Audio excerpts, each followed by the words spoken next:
কতদিন পরে আবার উপরে এলাম।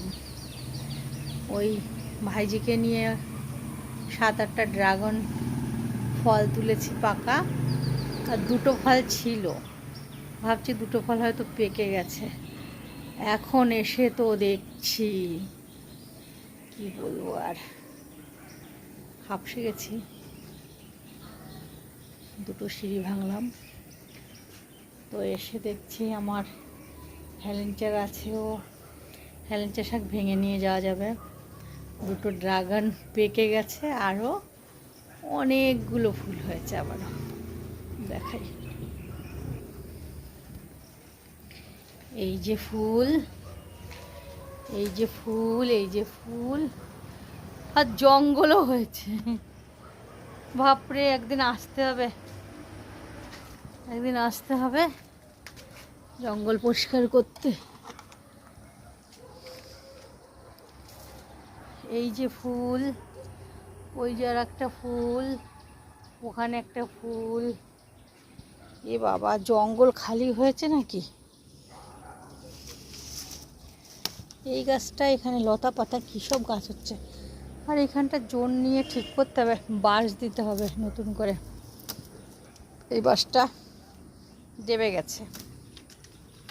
এই গোড়াটা কইয়ের, গোড়াটা তোলা দরকার, তুলে ফেলেছি।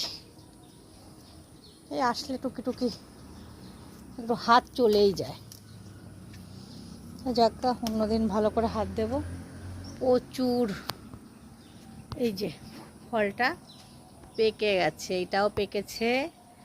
আবার এইখানটা কোথায় দেখলাম, দেখাচ্ছি, ওই যে ওখানটায় একটা, আর এই যে, আর এই যে একটা, 2টো ফল, ওই যে একটা, এই যে একটা। আর আমার হেলেঞ্চা শাক, হেলেঞ্চা শাকও খাওয়ার মতন হয়ে গেছে। জল, বৃষ্টির জল আছে, এলাম যখন একটু জলও দিয়ে যাব। চারিদিকে হেলেঞ্চা শাক বয়ে গেছে। তো তো এবার একটু রিস্ক নিয়ে ড্রাগন ফলগুলো তুলি, তারপরে দেখা হচ্ছে। তুলে নিয়ে এসছি। এই একটা বেশ বড় হয়েছে, আর একটা ফল আরও বড়, কিন্তু ফেটে গেছে।